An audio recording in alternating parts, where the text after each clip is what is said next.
Hello everyone, welcome back once again on my channel. और आज हम इनर चाइल्ड को कंटिन्यू करेंगे समझना, और आज हम समझेंगे कि कैसे हम इसे हील कर सकते हैं। अगर हमारा इनर चाइल्ड वुंडेड है तो how we can heal this. But before that let us study about triggers. Triggers क्या होते हैं? सो बेसिकली जब भी कोई ऐसी चीज होती है हमारे साथ, कोई ऐसा इवेंट होता है, कोई ऐसी सिचुएशन होती है जो बहुत ही छोटी होती है, ठीक है, लेकिन उसका जो रिएक्शन आता है हमारी तरफ से वो अनयूजुअली बिग इमोशनल रिएक्शन आता है। दैट मीन्स कोई ऐसी चीज हुई है जो उतनी बड़ी नहीं है। किसी ने हमें कुछ फीडबैक दिया हमारे किसी काम का, जो कि उतना पॉजिटिव फीडबैक नहीं था। किसी ने कहा कि आप इसे और इम्प्रूव कीजिए, ये उतना अप टू द मार्क नहीं है, फॉर एग्जाम्पल। अब इस फीडबैक के बाद जो हमारा रिएक्शन है वो अगर ऐसा हुआ कि हमने लेट सपोज जिस इंसान ने हमें फीडबैक दिया हम उस पर ही चिल्लाने लग गए, हम उससे ही झगड़ा करने लग गए, तो ये एक बहुत ही अनयूजुअली बिग इमोशनल रिएक्शन हुआ। ऐसा क्यों? क्योंकि हमने जो भी उन्होंने हमें फीडबैक दिया उसे हमें पॉजिटिवली लेना चाहिए था। उसे इस तरह से लेना चाहिए था कि ठीक है, अब हम उसे यूज करेंगे अपने काम को और बेहतर बनाने के लिए। लेकिन हम वहां पर ट्रिगर हो गए। ये ट्रिगर क्यों हुआ? क्योंकि बहुत ही छोटी सी बात थी, फीडबैक उन्होंने दी, लेकिन जो हमारा रिएक्शन था वो कैसा था? बहुत ही बड़ा था, बहुत इंटेंस था और बहुत ही इमोशनल था। इसको हम और एग्जांपल्स के थ्रू समझते हैं। मान लीजिए कि your partner criticises your cooking. मान लीजिए आपने किसी के लिए कुछ बनाया, तो जिसके लिए आपने बनाया उसे वो खाना उतना अच्छा नहीं लगा, तो उसने अपनी ऑनेस्ट फीडबैक या अपना ऑनेस्ट रिव्यू आपको दे दिया कि मुझे ये खाना उतना अच्छा नहीं लगा। तो इसमें आपने क्या फील किया? You feel devastated. डिवास्टेटेड का मतलब आपको ऐसा लगा कि सब खत्म हो गया, सब बर्बाद है, सब खराब है, ठीक है। ऐसा क्यों? क्योंकि जो आपका इनर चाइल्ड है उसे कहीं ना कहीं ऐसा लगता है कि I was never good enough. मतलब जो आपका इनर चाइल्ड है उसमें ये बिलीफ बैठा हुआ है कि मैं किसी काम के लिए अच्छा नहीं हूँ, ठीक है। तो क्योंकि ये बिलीफ बचपन से बैठा हुआ है कि मैं किसी काम के लिए अच्छा नहीं हूँ, तो जैसे ही आपने किसी के लिए कुछ बनाया और उसने अपना ऑनेस्ट रिव्यू दिया जिसमें आपने उसके अकॉर्डिंग आपने उतना अच्छा खाना नहीं बनाया, तो वो जो बचपन का इमोशन था ना, जिसमें आपको कभी बचपन में ऐसा फील हुआ होगा कि आपने कोई काम अच्छा नहीं किया, तो वो ट्रिगर हो गया, वो कनेक्टेड थे तो वो ट्रिगर हो गया। इसको एक और एग्जाम्पल से समझते हैं कि your boss doesn't praise your work. मान लीजिए आपके जो बॉस है उन्होंने आपने कुछ काम किया लेकिन उन्होंने उसकी उतनी तारीफ नहीं करी, तो आपको कैसा जो फीलिंग आई, आपको कैसी feeling I? You felt unseen. आपको ऐसा लगा कि मैंने इतना अच्छा काम किया लेकिन इन्होंने मेरे काम को देखा नहीं, ना कोई तारीफ करी। तो ऐसे में जो इनर चाइल्ड है वो ट्रिगर हुआ, और उसके अकॉर्डिंग उनका रिएक्शन क्या था कि I had to earn love.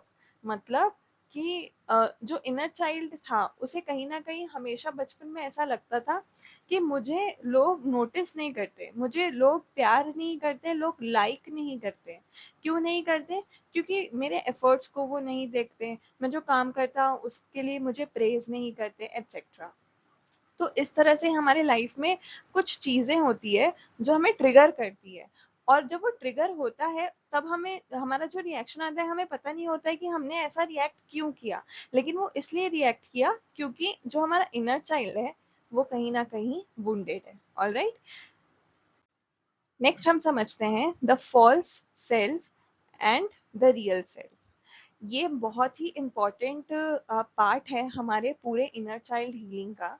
ये क्यों इम्पॉर्टेंट है? क्योंकि बहुत बार हमें लगता है कि हम जैसे हैं हम वैसे ही अपने आप को शो कर रहे हैं, लेकिन 95% ऑफ द टाइम ऐसा होता है कि जो हमारा रियल सेल्फ होता है ना वो छुपा ही रह जाता है, वो कभी बाहर आ ही नहीं पाता है। और हम सोसाइटी में सबसे घुलते मिलते हैं अपने फॉल्स सेल्फ के बेसिस पे। जो हमारा फॉल्स सेल्फ होता है वो बना कैसे होता है, वो होता क्या है? So the version of you that performs, pleases, hides और over functions to feel safe and accepted। मतलब हमारा वो, हमारी पर्सनैलिटी का वो हिस्सा जो दूसरों की मदद करता है, दूसरों की हाँ में हाँ मिलाता है, दूसरों को प्लीज करता है, दूसरों से अपने खुद के इनर फीलिंग्स या इमोशंस को छुपाता है। वो ऐसा क्यों कर रहा होता है? ताकि वो सेफ फील करे, वो एक्सेप्टेड फील करे। तो जब भी हम अपने आप को लोगों के बीच में एक्सेप्टेड फील करवाना चाहते हैं, या जब भी हम लोगों के बीच में सेफ फील करना चाहते हैं, तो अक्सर जो हमारा सेल्फ बाहर निकलता है वो होता है फॉल्स सेल्फ। लेकिन जो रियल सेल्फ होता है वो हम बहुत ही कम दुनिया में दिखाते हैं। जो रियल सेल्फ होता है वो हमारे ऑथेंटिक थॉट्स से बना होता है, वो हमारी ट्रू फीलिंग से बना होता है, सच में जो हम महसूस कर रहे होते हैं, जो हमारी डिजायर्स होती है, जो हमारी बाउंड्रीज होती है, जो हमारी क्रिएटिविटी होती है, ये सब कुछ हमारी रियल सेल्फ में होती है। मान लीजिए आपके दिल में एक बहुत गहरी इच्छा है, आप किसी को बहुत पसंद करते हैं लेकिन आप जाकर उसे ये कह नहीं पाते। तो जो आपकी रियल फीलिंग्स है वो है कि आप उसे बहुत चाहते हो, लेकिन जो आपका फॉल्स सेल्फ है, मान लीजिए किसी कारण से आप ये चीज उसे बता नहीं पाते, तो आप अपनी इस चीज को छुपाने के लिए क्या कर सकते हो? या तो आप उसे पूरी तरह से इग्नोर करोगे, या तो ये हो सकता है कि आप उससे बहुत ही प्यार से पेश आओगे। दोनों में से कुछ भी हो सकता है। किसी ना किसी तरह से आप अपनी उस फीलिंग को छुपाने की कोशिश करोगे।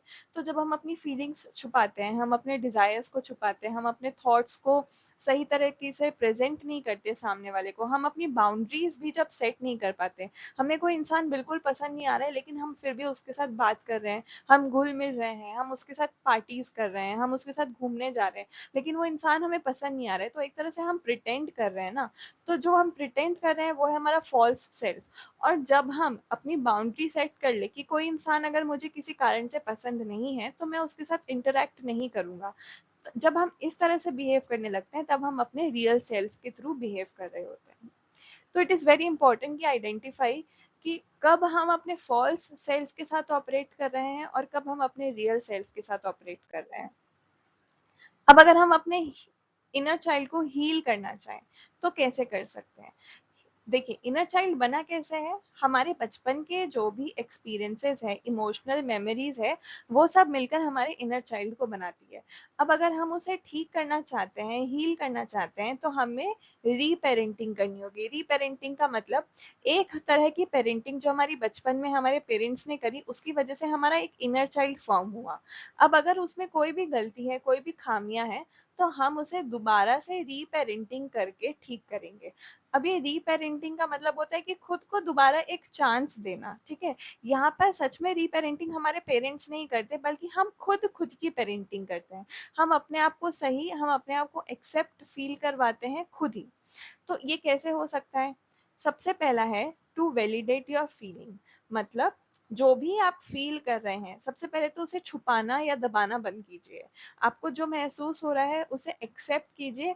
ये एक्सेप्ट कीजिए कि हाँ, मुझे ये महसूस हो रहा है। अगर कोई चीज आपको बुरा लगा रही है लेकिन आपको ऐसा लग रहा है कि बाकियों को तो उस चीज से फर्क नहीं पड़ रहा है, तो ऐसा नहीं है कि आपको जो बुरा लग रहा है आप उस चीज को बताओगे नहीं, उस चीज को छुपा दोगे।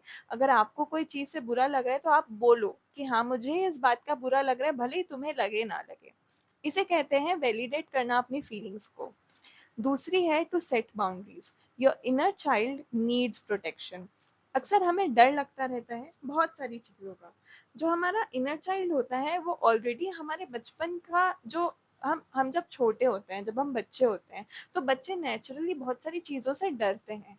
तो वो जो डर है वो कहीं ना कहीं अलग अलग फॉर्म में हमारी पर्सनैलिटी में निकल के आता है। वो किसी भी तरह का डर हो सकता है। वो फियर ऑफ लिविंग अलोन हो सकता है, लोग हमें रिजेक्ट कर देंगे ऐसा डर हो सकता है, वो किसी भी तरह का डर हो सकता है।